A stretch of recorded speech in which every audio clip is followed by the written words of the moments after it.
libertad del almirante, general o brigadier, para el pueblo lo que es del pueblo. Bueno, este es el quinto bloque, pasamos la mitad del programa. Bueno, vamos a postergar el tema musical dedicado a Eva para otro momento. Tenemos otros temas que vamos a pasar en el próximo bloque, porque tenemos en línea una compañera que me gustaría que la presentara usted, Marcelo Duhalde. Es una compañera que ya tuvimos acá en los estudios. Sí, claro, ya tuvimos la suerte de tenerla aquí. Hoy su cúmulo de actividades no le permite venir, pero sí quería estar con nosotros, aunque sea telefónicamente. Estoy hablando de una gran militante de la ciudad de Buenos Aires, que ha estado siempre al pie del cañón y que hoy es candidata en las próximas elecciones a renovar su banca de diputada de la ciudad, y se llama Berenice Yáñez. Hola, Berenice. Marcelo, ¿cómo andan? Chicos, ¿cómo están? Todo bien, Berenice, mejor escuchándote a vos. Ay, mirá que... Gracias. Nos había quedado pendiente la charla. Lástima que no pude ir personalmente, pero bueno, aunque sea de manera telefónica. Como nosotros no somos un proyecto electoral, podés venir incluso después de las elecciones. Eso me gusta. Sería bueno eso me para gusta. hacer un balance. Claro, también para hacer un balance, para todo. Acá vos sabés que lamentablemente la lucha es cruel y es mucha, así que hay para rato. Bueno, ahí ya tenemos otra cita, después de las elecciones nuevamente, entonces. Berenice, ¿Cómo están? Bien, bien, Berenice. Vos sabés que faltan 10 días para la elección. Hoy es 8, es el 18, el domingo 18. Hoy 7. Quedó pendiente cuando vos estuviste presente acá en los estudios, porque fue muy acalorada la discusión. Hablamos de muchas cosas vinculadas a la política en general. No nos enfocamos tanto en las elecciones, sino en esta coyuntura de la discusión que hay entre los compañeros que están con Cristina, los que están con Ana. Hablamos mucho de eso, pero nos dejamos en el tintero el tema de la ciudad. Y vos me pedías que para la próxima, y que es esta oportunidad, hablar un poco de la ciudad, ¿no? Que es el tema central, diría, de esta campaña, ¿no? Sí, porque nos habíamos ido, igual estuvo buenísima la charla, fue una charla política más general. Exactamente. Y más general también, ¿no? Que nos ubique en distintos lugares para incluso también mirar la ciudad de Buenos Aires. Entonces, me parece que estuvo bien. Primero, de lo general a lo particular. Mira, a ver. Sí, la ciudad. A ver, arranquemos. Te cuento, mira. Nosotros en la ciudad tenemos militancia de hace muchos años.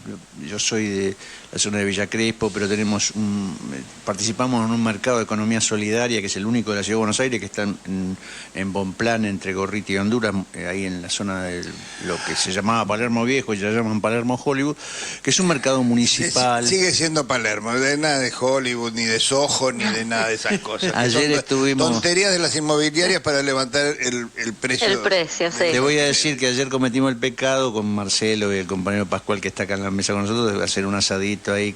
Nos juntamos unos manguitos, hicimos un asadito, es un lugar muy agradable. Y estás invitada para el próximo. Exacto, muy bien. Bien. No, y aparte te vamos a invitar porque ahí tenemos una lucha con el gobierno de la ciudad que tiene vieja data de muchos años por conservar ese lugar. Tenemos un convenio que siempre está en peligro. Tenemos que luchar siempre con el gobierno de la ciudad para que que se los vuelva a renovar, para que y no los desalojen. lo pongan en valor, porque el predio fue donado por una familia para utilizarlo como un mercado de abasto. Entonces los arreglos estructurales lo tiene que hacer el gobierno de la ciudad. Nosotros podemos hacer un mantenimiento y demás, pero el gobierno de la ciudad tiene que hacerse responsable de que eso no se abandone, no como se hizo durante muchos años. Pero digamos, el sur de la ciudad lo vemos como muy necesitado de la presencia de una fuerza popular, el sur de la ciudad de Buenos Aires, que digamos se muestra abandonado de hace mucho tiempo, que las políticas son muy pocas y muy puntuales, que da la sensación de que todo lo que se hace hacia el norte o hacia el centro de la ciudad y se olvida en esos sectores. ¿Cómo lo ves vos eso? Te agrego algo cortito. Sí. Y nos interesa tener la opinión de una militante, dirigente política, que no cree que esté en este momento peleando por la jefatura de gobierno de la Ciudad de Buenos Aires, como creen casi las 17 cabezas de lista, que están convencidos que van por una jefatura de gobierno o por un reinado y hablan de cosas que son absolutamente impracticables, ¿no? Sí, a ver, bueno, yo soy militante de esta ciudad hace muchos años, entonces voy a tratar de sintetizar porque realmente me apasiona, es mi lugar de militancia y en más de 20 años, 30 años hemos recorrido muchos conflictos de la ciudad. Lo primero que te puedo decir es que en estos 20 años de gestión de macrista, ¿no? Primero Mauricio Macri, Larreta y ahora Jorge Macri, se estableció primero un paraguas, un sistema que pone al Estado en un lugar generalmente desentendido de sus funciones, con mucha relación con lo privado, con determinados sectores de lo privado, donde ha tercerizado muchas de sus obligaciones. Esto puede estar bien, puede estar mal. El tema es que lo que sí hay que garantizar es que se haga de manera correcta. La Ciudad de Buenos Aires, acá, porque después el privado no lo audita nadie, no lo fiscaliza nadie, y por eso es que los servicios que tiene que brindar el Estado, que en este caso están tercerizados por el sector privado, son de tan mala calidad y se fueron empobreciendo muchísimo en estos 20 años. Yo creo que hay algo que hay que poder comunicar de manera muy concreta, que nosotros tenemos la garantía, una fortaleza en la ciudad, que es que hay un 80% del problema que lo tenemos allanado, que es el tema de los recursos. La ciudad cuenta con los recursos necesarios para hacer frente a las obras, a las políticas públicas que sean necesarias y a todas las demás cuestiones que haya que hacer para generar una ciudad pujante, con justicia social, igualitaria y demás. Entonces el problema es, los recursos están, es el presupuesto más grande del país, es el presupuesto más grande de la región, lo que hay que hacer es establecer cuáles son las prioridades. En estos 20 años, lo que sucedió es que se ha ido con todos los años, con todo cómo se fue gestionando durante estos 18 años, nos dieron como resultado una ciudad muy desigual, como ustedes decían, viste, entre el norte y el sur de la ciudad, parece que son dos ciudades distintas, parece que tenemos ciudadanos de primera, ciudadanos de segunda, y la gente dice, bueno, ¿pero en qué? Desde el acceso a la vivienda, desde el acceso a la educación, desde el estar comunicados en la Ciudad de Buenos Aires, porque el transporte en la zona sur no funciona de la misma manera que funciona en el centro y norte de la ciudad. También con el tema de la limpieza, la higiene, el servicio incluso de luminaria es distinto. Y con otras cosas que son fundamentales, el acceso al trabajo. Hay mucha más precarización y imposibilidad de conseguir un trabajo formal para los vecinos que viven en el sur de la ciudad que para los que viven en la zona norte. La mortalidad infantil es más grande en la zona sur que en la zona norte del país y la expectativa de vida es mayor. Por eso nosotros insistimos que los modelos desiguales, las consecuencias que traen sobre las personas y sobre las familias son numerosas y no solamente tienen que ver con el acceso a determinados servicios, sino propiamente con garantizar estándares de vida y derechos humanos que tenemos que tener todos por igual. Un modelo desigual desarrollado durante 20 años impactó primero en la zona sur de la ciudad, pero hoy empieza a impactar a toda la población que vive y que también trabaja en la ciudad de Buenos Aires, porque la gran ecuación, ¿no?, de la burbuja inmobiliaria, de la especulación inmobiliaria, terminó perjudicando a todos los sectores, a los sectores medios y a los sectores incluso de clase media que están con un mejor pasar en términos económicos, también son perjudicados, porque vos hoy tenés que se han construido viviendas, numerosas cantidades de edificios en lugares donde ya no se podía construir con esas magnitudes y que hoy tienen problemas con el tema del servicio de la luz, con el tema del servicio del agua, poca presión de agua y además en lo que tiene que ver con la calidad, porque eso también impactó negativamente negativamente de manera socioambiental. Ahora en la ciudad vamos a estar discutiendo también el código ambiental. Y ahí hay una discusión, hay una convocatoria que hacer para todos los sectores, porque a veces quedan los temas disgregados, como que cada uno de los ejes que se abordan son compartimentos estancos, pero realmente todo tiene que ver con todo. Y garantizar una ciudad donde sea posible habitarla, donde el que vive en la zona sur tenga transporte de calidad, tenga escuelas con un servicio de calidad, que tenga hospitales. El hospital Grierson, construido en la Comuna 8, todavía sigue sin funcionar plenamente. Uh-huh. Los CESAC están desbordados. Urbanizaciones de villas, hay solo 4 leyes. En 18 años, 4 leyes de urbanización que todas tuvieron que ver con algún negocio, porque si no, obviamente, el garantizar el derecho a la vivienda no es el llamador para el gobierno de la ciudad, el oficialismo, entonces siempre tuvieron que estar acompañadas por algún negocio. La 31 con lo que fue el Paseo del Bajo, el Playón de Chagarita con la ampliación de Triunvirato, Rodrigo Bueno con Puerto Madero y la Villa 20 con la construcción de la Villa Olímpica. Uh-huh. Hicieron 4. Y vos hoy tenés más de 65 villas y asentamientos en la ciudad uh-huh. de Buenos Aires. Y no se generan políticas de vivienda, eso es un problema, porque no regulás. La ciudad de Buenos Aires podría regular alquileres, podría incluso tener un parque propio de la vivienda que primero genere oportunidades de alquileres sociales para, pueden ser adultos mayores, puede ser también para primeras viviendas para los sectores de mayor juventud, y que eso también te permita equilibrar un poco el precio de los alquileres, que hoy no hay regulación en absoluto. Podría el IBC volver a incluir proyectos de construcciones de vivienda. Hay tierras públicas para hacerlo. El problema es que falta la decisión política. Aclaremos que IBC sí. Es el Instituto de Vivienda de la Ciudad, ¿no?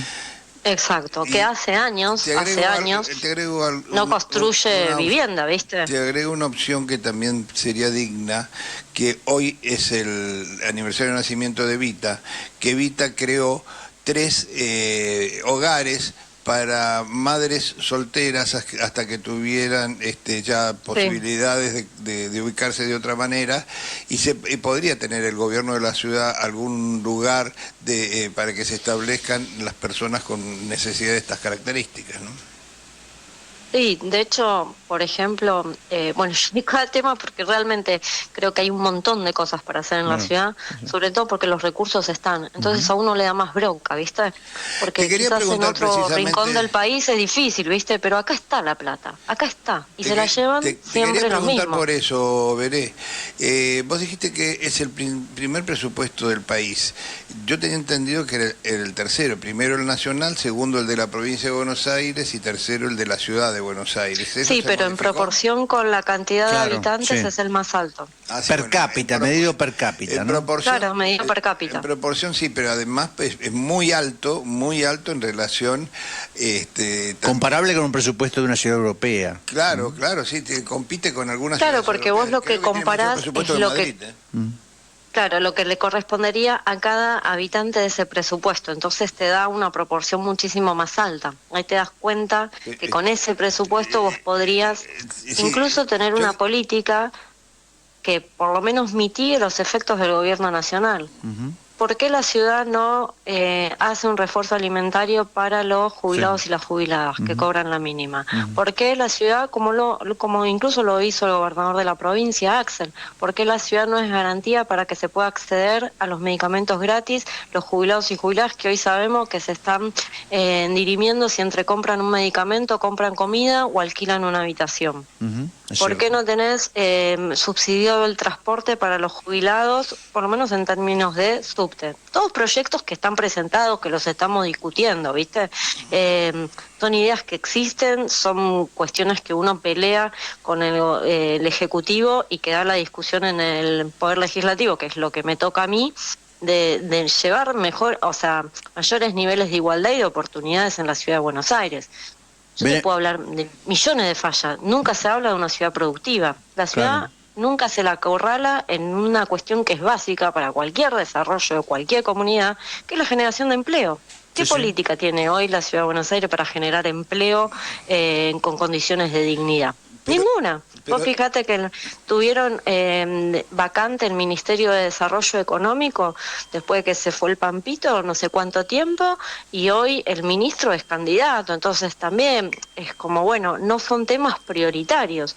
Y si en una ciudad vos no tenés garantizado una política de vivienda, una política de generación de empleo, una política de fortalecer y el tema de la educación y la salud, esos son 4 pilares que son básicos. Sí, en contraposición, Mere, de lo que han hecho, sí, con el reciclado de algunas de los edificios de la City, del centro de la ciudad, que fueron dejados de ocupar durante la pandemia y que después recuperaron muchos los bancos, les favorecieron para que los reciclaran en favor de alquilarlos para el turismo a través de B&B y que hicieran negocio mayor todavía los bancos, pero que no, en esa misma situación podrían haberlos llevado a tener viviendas de acceso para los jóvenes. Sí, a generar un parque público de vivienda del propio Estado de la Ciudad de Buenos Aires, que eso también te permite intervenir en el mercado de precios de alquileres.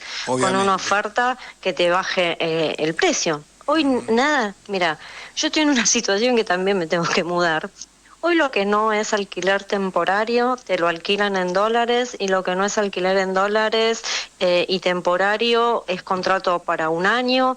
O sea, es muy complicado. Y sí, ni con hablar ajuste cada 3 meses. Con ajuste cada 3 meses, y ni hablar digo, esto impacta a sectores medios, que no es dueño, ¿no?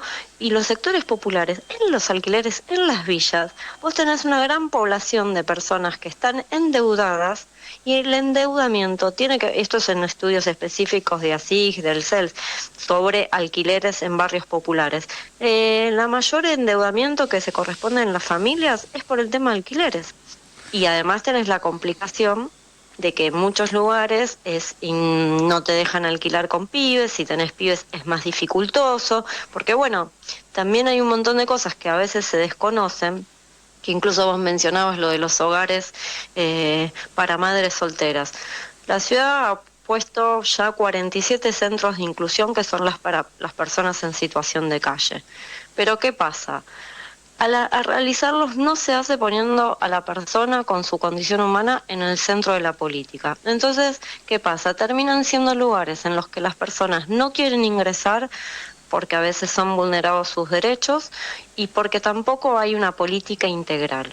Hoy nada puede ser, el Estado tiene, y con todas sus dependencias, es el que se tiene que poner al servicio y a disposición de los requerimientos de cada uno de los ciudadanos. No el ciudadano peregrinando de oficina pública en oficina pública a ver qué le corresponde o a ver qué papel tiene que presentar. Porque hay una ciudad como esta no tendría que tener los niveles de burocracia y de discrecionalidad a la hora de otorgar subsidios o a la hora, ¿me entendés?, de establecer política pública. El 690, que es el habitacional, es un decreto. Es un subsidio que se le da a las personas que están desalojadas, a las personas que están con una situación de vulnerabilidad habitacional.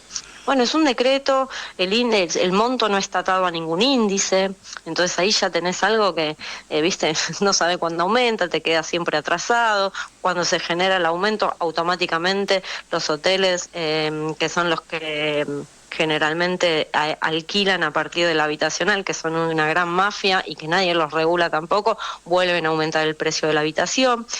Pero todo eso te queda como en la emergencia. Una erogación de plata, un centro de inclusión para que la persona pueda ir a dormir y pasar la noche y que no la pase a la intemperie.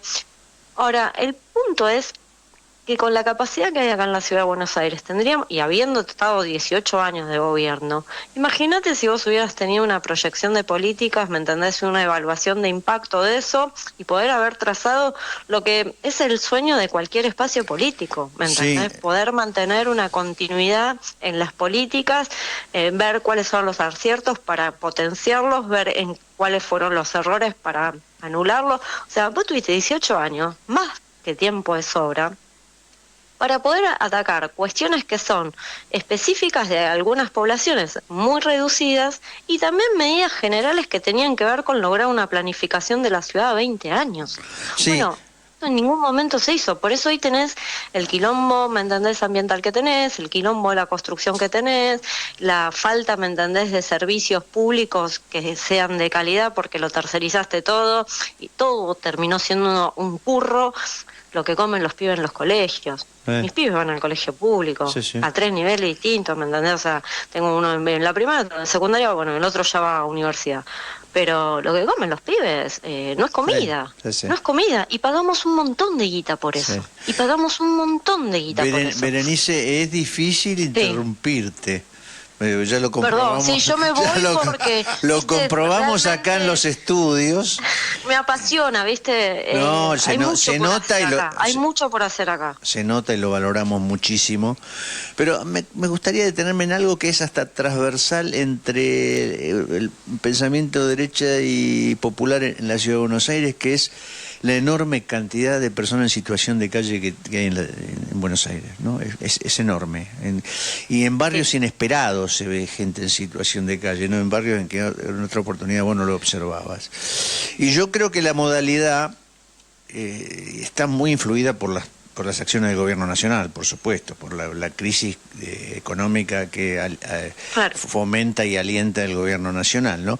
Que inclusive hace que muchas de esas personas adopten la modalidad de dormir en la calle porque no tienen posibilidad de viajar a la noche, de pagarse el boleto para ir y volver, y se quedan, por ejemplo, de lunes. Yo noto que hay, porque me siento muy, muy impactado por ver esa gente en la calle, a la que uno no puede con recursos propios ayudar, por supuesto, no daríamos abasto individualmente para hacerlo, pero que hablando con ellos o viendo su comportamiento, son mucha gente que están de lunes a viernes ahí, evidentemente pernoctan en las calles para no faltar a su trabajo, y después los fines de semana no los ves. Es decir, que vuelven, deben tener una casa en el conurbano, en algún lugar lejano, y eso es masivo, son muchísima gente, es muchísima más gente de lunes a viernes que los fines de semana, por lo menos en la experiencia mía, ¿no? Entonces por ahí habría que pensar en grandes dormitorios, en lugares de ese tipo. Yo te digo, no es lo mismo, y ahí no quiero identificarme con el discurso del larretismo o del sector que se opone a los sectores que gobiernan en la ciudad, pero este gobierno en especial de Jorge Macri me parece que ha acentuado todos esos factores. Bueno, él ha expresado con violencia que quiere suprimir a las personas que se quedan a dormir en los cajeros automáticos. Sí, modificó los bancos de las plazas. Para que no duerman allí. Para que no se puedan acostar. Sí, el año pasado, ¿se acuerdan que habían arrancado el año con una publicidad en recontra canalla que decía operativos de limpieza e higiene antes? Y mostraron una foto antes y una foto después. En la foto antes había una persona durmiendo en un banco y en la foto después no estaba la persona. O sea, asimilando y tenías a la cabeza, en la cabeza a Jorge Macri, a Wolf como ministro de Seguridad y a Diego Kravet cuando todavía era funcionario de la ciudad, los tres permanentemente bombardeando que las personas en situación de calle eran chorros, eran locos, eran drogadictos, y todo lo malo que puede funcionar en una sociedad eran las personas en situación de calle. Ahora hay otros exponentes de los libertarios que son bastante pelotudos, como este señor Marra, que dice de ponerle, con la fisura. de ponerle una multa al que duerme en la calle. ¿Dónde le vas a mandar la multa y con qué te la va a pagar, pedazo de estúpido? El crimen a los trapitos y todo eso. Lo de Marra es lo más burdo de todo, te diría, ¿no? Pero... Sí, y que es una falta de respeto, primero para la comunidad, para la sociedad, y después también para quienes realmente entendemos que la política es una forma, la más alta, ¿me entendés?, de poder construir una sociedad mejor. Porque yo no sé qué idea tiene él, pero yo creo en la política como una vocación de servicio. Entonces, las incoherencias o las avivadas o las cosas que se ponen de moda, entonces, viste, no tienen dimensión del daño que se hace. No tienen dimensión del daño, porque eso habilita, ¿viste? Vos tenés su vocación de servicio y él tiene vocación de que le sirva a él la política. Es un problema semántico, ¿viste? Sí. Berenice, pero yo te digo... No, y un dato con la ciudad. Dale, la población, nosotros ahora estamos, queremos impulsar con organizaciones que trabajan mucho la problemática de calle, queremos realizar un censo popular, así que cuando lo podamos armar, los voy a estar invitando y convocando, porque lo vamos a tener que difundir, porque el problema es, aumentó muchísimo la población, pero también se modificó bastante la población de calle. Hoy hay muchas más personas adultas mayores, jubilados y jubiladas, que por el tema de las jubilaciones estaban alquilando, no pudieron continuar su alquiler y quedan en situación de calle. Y después lo otro que nos encontramos, que también es doloroso, es que hay familias enteras. Y la única, a veces, intervención, por ejemplo, del Consejo de Niños, Niñas y Adolescentes de la ciudad, es separar al niño o a la niña de la familia. Entonces las intervenciones siempre llegan tarde y ahí hay toda una discusión, porque la calle no es un lugar para vivir para nadie, ni para los niños, ni para los abuelos, ni para los jóvenes, para absolutamente nadie. Ahora necesitamos primero que se respete la ley, porque hay una ley en ciudad y hay una ley a nivel nacional que protege los derechos de las personas en situación de calle. Pero después hay mucha perversidad. Vos pensás que pasa desarrollo social y les da una frazada, y después pasa espacio público y los caga a patadas y les saca la frazada.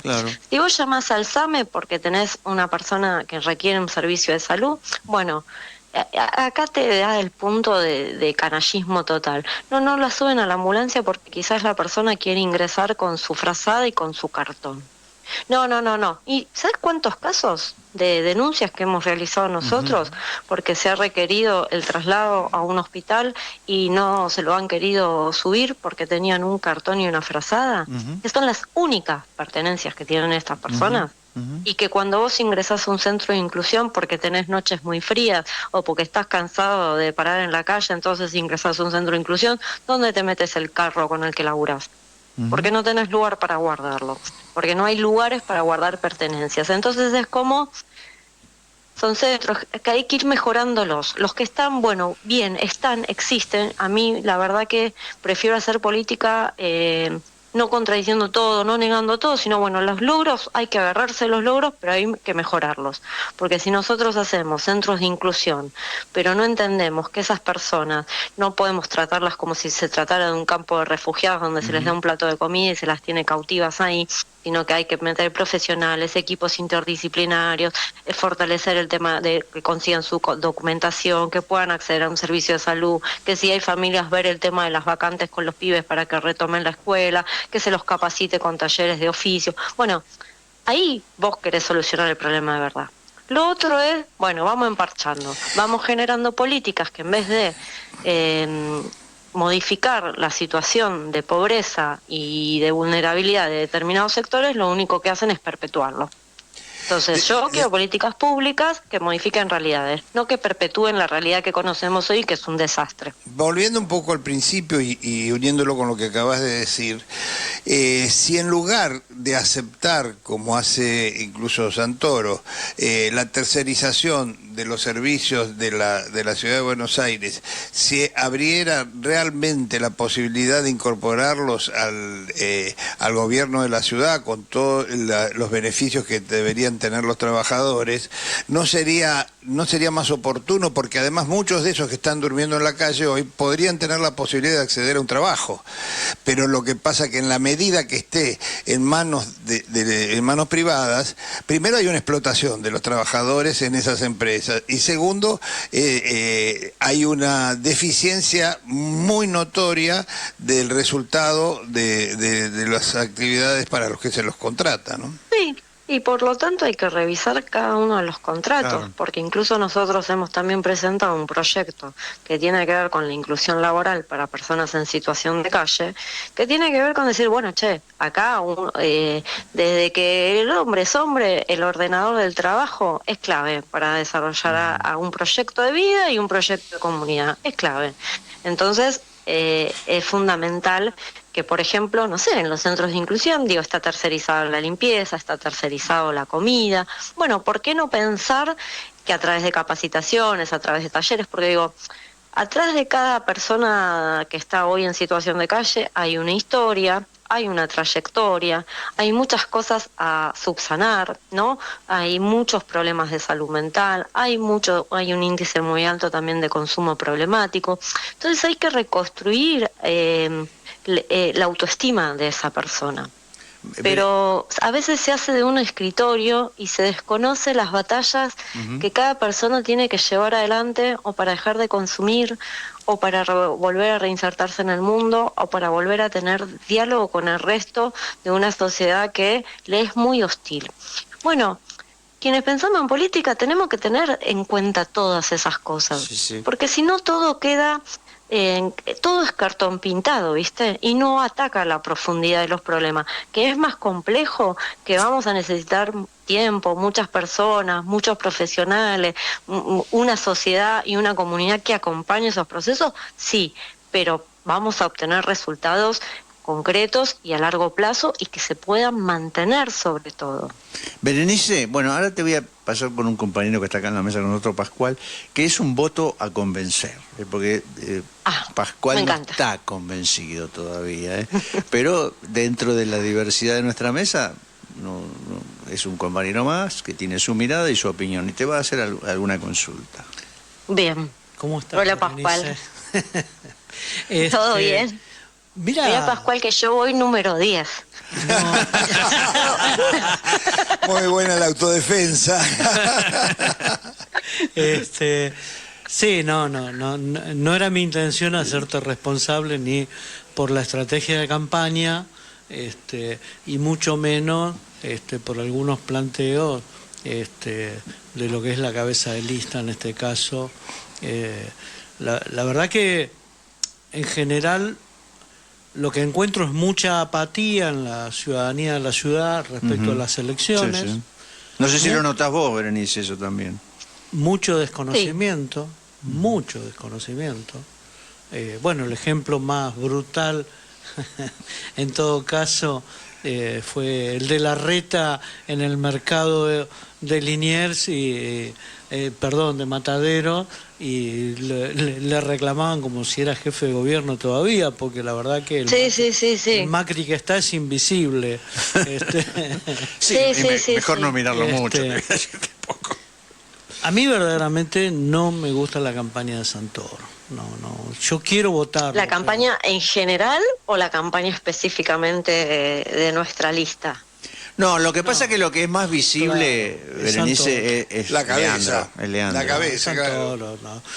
Mira, recibí una... Aunque veo pintadas Santoro y Áñez por todos lados, te digo. Bueno, y callejeras, que no son afiches pagos, son pintadas callejeras. Quiere reelegir y hay militancia. Sí. Bueno, habrá que empujar. Y son pintadas que hacen los compañeros, claro, que nos gusta salir a pintar. Sí. Yo te pondría al revés. Hay Áñez Santoro. Lo ponemos décimo, Leandro. ¿Qué te parece, Pascual? ¿Dónde hay que votar? No, yo, por ejemplo, lo que puedo hacer es como una reflexión de cómo lo veo yo incluso como militante, pero también como persona que vive acá en la ciudad.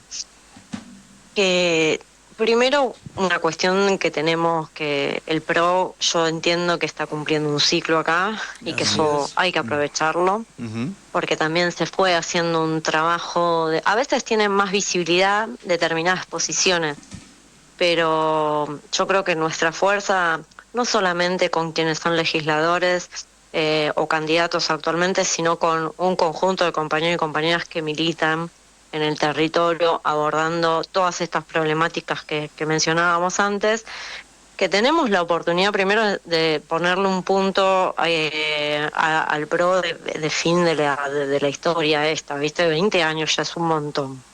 Y segundo, que creo que todos ahí tenemos que ver, porque va a ver que es algo que ya existe en términos nacionales y que quiere venir a disputar acá la hegemonía de la derecha, que son los libertarios, que realmente en la Ciudad de Buenos Aires, si los libertarios se instalan y llegan a tener una cuestión de interpelación con parte de la ciudadanía, que yo no creo que vaya a ser así, pero digo, eso es un peligro, porque en la Ciudad de Buenos Aires, más allá de todas las situaciones que que vimos de deterioro de lo público, la ciudad de Buenos Aires, que es la capital, ¿no?, de todos los argentinos y las argentinas, tiene, y es por la cual mucho nos orgullecemos, porque está la Universidad de Buenos Aires, porque están los hospitales como el Garrahan, como el Bonaparte, más todos los hospitales que hoy que dependen de la Ciudad de Buenos Aires. O sea, no es moco de pavo todo lo que se ha construido en tantos años nuestra historia como nación.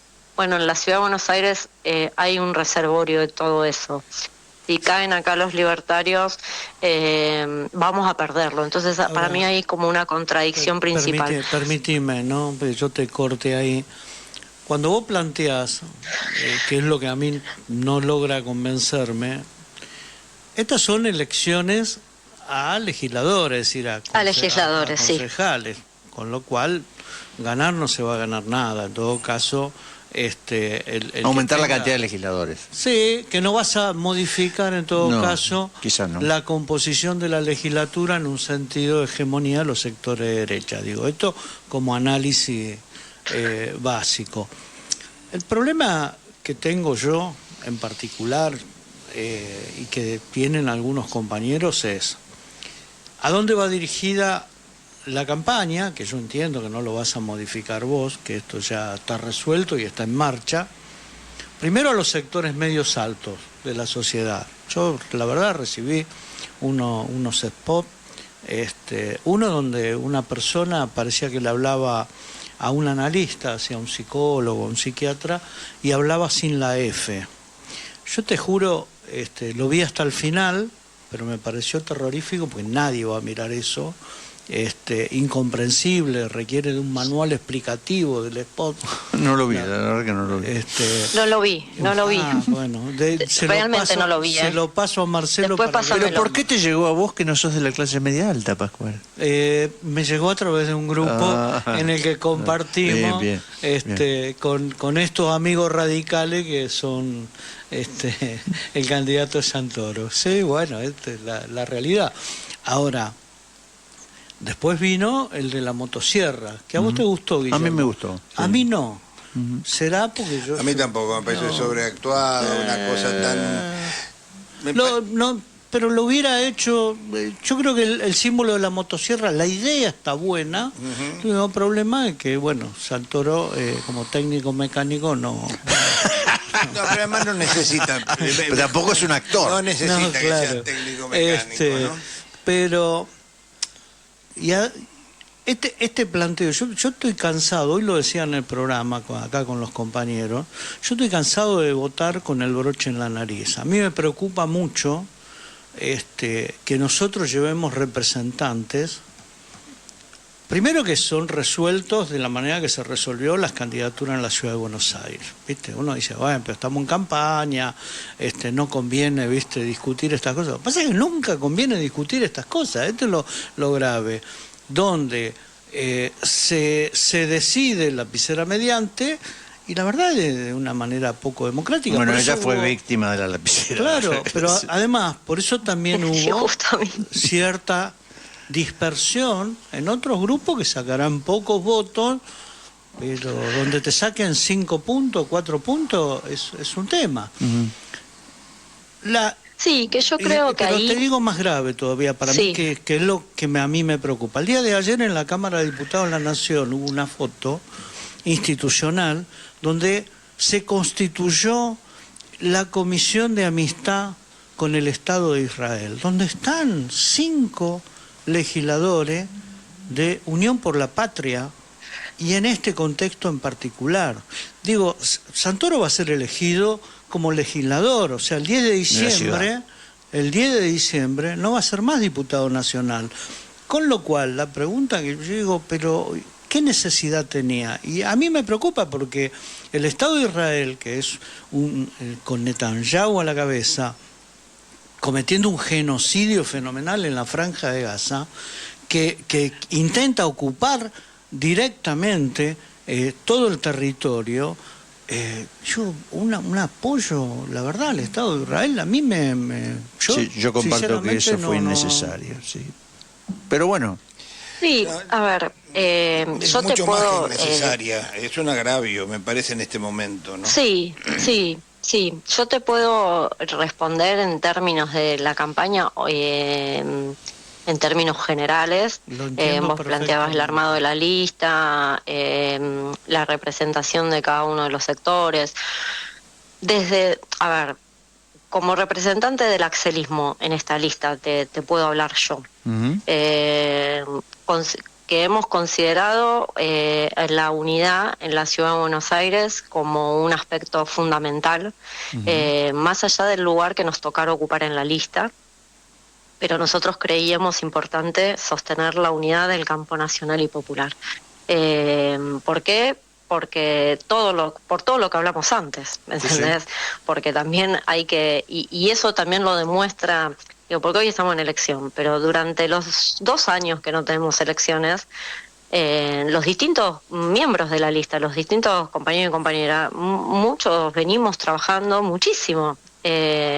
Incluso ponele, Leandro todo el año pasado recorrió todos los barrios de la Ciudad de Buenos Aires, escuchando, bancándose las críticas de los distintos grupos de vecinos, las distintas problemáticas. Bueno, y hoy estamos en una campaña que obviamente que quedaron algunos sectores por afuera. Tenés la lista de Valmedina, tenés la lista de Kim. Sí. Y yo te digo, en la calle, el voto que vamos a buscar, porque digo, quien nos acompaña, vamos buenísimo, pero sobre todo me interesa interpelar a las personas que no nos acompañan, porque hay algo que quizás durante muchos años se veía más cómodo el lugar de ser oposición en la ciudad. Yo creo que hoy que haya empezado a picar el bichito de hemos desarrollado un trabajo que nos plantea como una posible opción de poder en la Ciudad de Buenos Aires, hay que aprovecharlo, pero aprovecharlo en un buen sentido, sumando representatividad y ampliando una base electoral que no solamente se constituya como base electoral, sino que también conforme un proyecto político para la ciudad. Y en eso yo creo que va a haber un montón de discusiones, porque hay algo que en el sistema electoral de la Ciudad de Buenos Aires, por ejemplo, pensando para el 2027, vos la Ciudad de Buenos Aires la ganás con el 50+1. Quería hacerte una pregunta a propósito de lo que decís. ¿Cuántos son los legisladores que renuevan propios en esta elección? 8. O sea que... 8 son los que entramos hace 4 años y tenemos que renovar.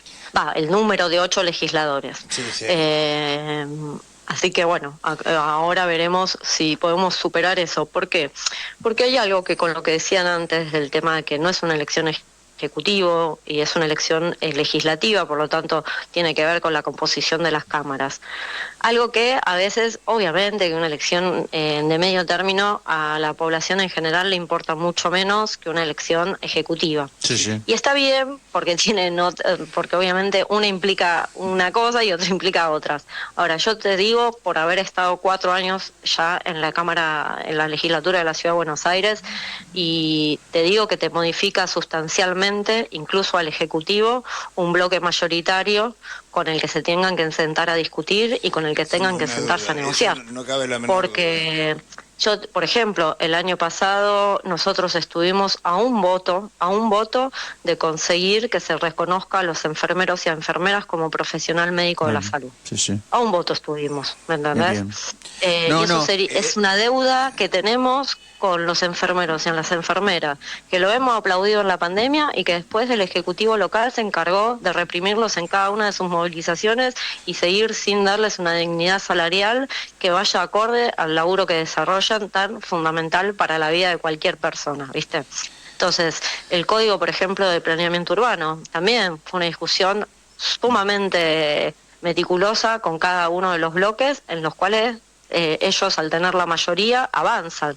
Y también otra cuestión, se vota el presupuesto. El presupuesto es la madre de todas las discusiones. ¿Dónde ponemos la guita? Y eso lo define no solamente el Ejecutivo. El presupuesto tiene que ser aprobado por el Legislativo. El Ejecutivo lo define fácil, en el bolsillo, dice el Ejecutivo. ¿Dónde ponemos la guita? Darle una importancia, ¿no?, a lo que es el Poder Legislativo, porque son muchas las cosas. Yo te digo, el año pasado votamos una ley que fue la única, mira, estoy contenta porque al menos en esos 4 años pude votar una ley que modifica la vida de 800 familias para que puedan acceder a la vivienda, que es lo que tenía que ver con la traza de la ex AU3, con el sector 4 que todavía estaba pendiente. Estamos hablando de una deuda desde la dictadura cívico-militar en la Argentina, la última dictadura cívico-militar. Bueno, y hemos conseguido una ley que se sancionó en la última sesión del año pasado, que ya estuvo promulgada el 6 de enero en boletín oficial y que le garantiza la vivienda a 830 familias, más o menos, más o menos, pero más o menos están 830 familias que tienen su derecho postergado desde hace más de 40 años. Veré. Y eso funcionó. Por ejemplo, digo en que desde ahí también modificamos realidades, y hacemos bien nuestro trabajo, si lo hacemos a conciencia, con compromiso, ¿no? Por supuesto. Sí, yo de tu parte lo comprendemos. Bere, tenemos que redondear porque estamos ya pasados, muy pasados. Y fue Bueno, pero vuelvo para hacer el análisis postelectoral. Dale, supuesto, vas a volver. Pero yo te digo una sola cosa, mira, yo creo que hay mucha gente esperanzada en Leandro. Hay gente que los va a votar y por ahí Leandro es uno de los que más acumula voto en primera vuelta. Lo comprobó cuando compitió con Jorge Macri y lo va a comprobar ahora. Porque hace una conjunción de progresismo, radicalismo, peronismo que está buena. Y ahora no hay segunda vuelta. No, por eso no hay segunda vuelta. Ahora claro. No hay segunda vuelta, pero yo creo que tiene posibilidad de acumular y mucho, y yo creo que vas a entrar o vas a estar muy cerca de entrar. Ahora, lo que esperemos. Como yo conozco bastante, porque milité toda mi vida en la ciudad de Buenos Aires, yo participé de la experiencia del FREPASO, del Frente Grande, de todo eso, y la verdad que en el 2007, cuando vino el Macri... confesó, pero todavía tiene que pagar la culpa. No, pero por supuesto, ¿sabes por qué te digo?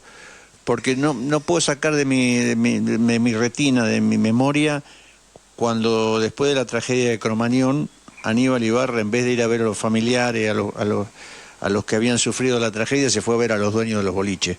Esa cosa no puede repetirla el progresismo en la ciudad, ni el peronismo, ni los sectores populares, no pueden repetir esa locura.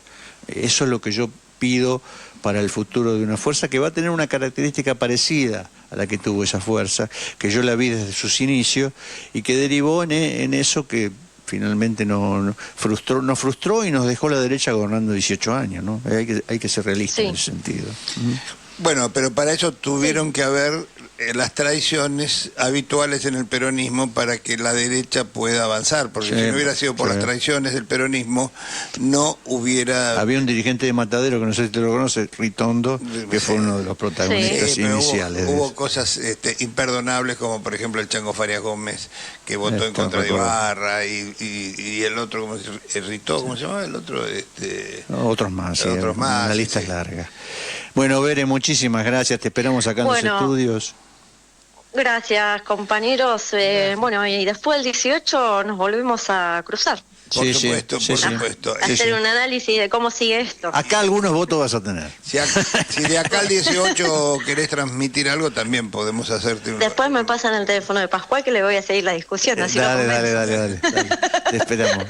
Un abrazo muy fuerte. Un abrazo grande. Cuídense. Gracias. Chau. Éxitos. Berenice Yáñez, 10ª candidata en la lista. No sé cómo se llama la coalición, la fuerza. Ahora Buenos Aires. Ahora Buenos Aires. Bueno, es una mezcla de alfonsinismo con... Bueno, es raro. Yo en breve me tengo que marchar, pero antes de irme quería decir algo cortito. ¿Puede ser? ¿Cortito? Sí, cortito. Cortito me gustaría darle. Hay un periodista... macrista, mileísta, que trabaja en Mitre. Trabaja en Radio Mitre, trabaja en Canal 9, si no me equivoco, creo que está también los domingos al mediodía, que se llama Gabriel Anelo. Yo anhelo también que este señor se quede sin micrófono. Me parece, sin H es este anhelo, ¿no? Con Anelio. Es un tipo que siempre está trabajando para el macrismo, se dice amigo de Milei y demás, pero eso no sería lo más grave, porque hay imbéciles para todos los gustos. Lo trató a Román Riquelme de negro, ignorante y verdulero. Y le deseó varias cosas más y lo desafió a pelear a trompadas. A los negros se los llama negros, a los marrones se los llama marrones y a los ignorantes se los llama ignorantes. Todo eso es un cúmulo de Riquelme, dijo, y de lo desafía y demás. Bueno, un dato para agregar a esto, que la esposa de Anhelo fue candidata en las elecciones de Boca en la lista del macrismo, que era la encabezada por, ¿cómo se llamaba el otro? Ibarra, creo que era. Era el que había sido ministro. Que era un tesorero de Macri, ¿no? Ibarra. Sí, el que había sido ministro de destrucción del Estado en su momento. Una especie de Andrés Ibarra anterior, ¿no? Andrés Ibarra, sí. Bueno, yo soy, confeso, hincha de River, pero quiero dar mi enorme bronca contra este señor y mi solidaridad absoluta con Román Riquelme. Creo que van a tomar medidas legales, pero la primera debería ser prohibirle la entrada a la cancha de Boca a este señor por racista, por burro, por toda, bueno, la lista es larga, por todo eso, pero sobre todo... Aparte ignorante, porque los verduleros, con el precio de la verdura, ganan muy bien. Tienen muy buen pasado. Pero además es una... si estuviera funcionando realmente el INADI, tendría que hacer una denuncia por discriminador, por maltrato a los verduleros, por todo. Por eso al último momento, humo negro en la chimenea del Vaticano. No hay papa nueva. Negra. No hay papa nueva. No hay papa. Entonces, bueno... no es porque hay papa negro, el humo negro es que no hay papa. No hay papa. No hay acuerdo. No hay acuerdo. Bueno, va a ser brava la cosa. Yo creo que debería manifestarse la gente que no importa de qué club sean hincha, en favor de Riquelme por este agravio racista, discriminatorio y de un exponente del periodismo macrista y de Milei. Bueno, lo despido, Marcelo, me alegro mucho que se preocupe por su familia, por sus primos. Ah, bueno, por mis primos bosteros, claro, sí. Eran del mismo barrio, le recuerdo. Sí, además yo creo que Riquelme no se merece este maltrato, más allá de que, bueno, yo no... Siempre estuve a favor de Riquelme, yo hice campaña a favor de Riquelme, entonces no hago más que ser coherente. Bien. Lo despedimos, nos encontramos el miércoles que viene. Así es. Y nosotros seguimos. Que busque encuentra, ¿eh? Seguimos con Pascual acá. Antagonizando. Bueno, gracias Dayana, gracias Guillermo, Pascual y a todos los oyentes. Un abrazo fuerte. Voy a seguir escuchando el programa porque quiero escuchar cuando leas los oyentes, esa es la parte que más me interesa. Es probable que después de ganar un par de partidos nos crucemos con ustedes, amigos. Esperemos que así sea porque me gustaría esa confrontación de buen fútbol. Lo invito a verlo. Si puedo, lo invito. Muy bien. No va a haber lugar en la cancha, pero bueno, lo invito. Vamos a hacer lo posible. Yo voy a decir una cosa, en la cancha de Argentina, cuando juegan Boca y River, no hay más lugar. Yo creo que hay unos cuantos hinchas de Boca y River que son socios argentinos. Más bien, por supuesto. Y algunos que no son socios, pero consiguen... Y algunos, cuando hay un gol, se retienen así, que se tienen una gana de gritar, pero no pueden. Sí, señor. Bueno, gracias, Marcelo. Nos encontramos. Hasta el miércoles. Chau. Salam. Dale, Ley.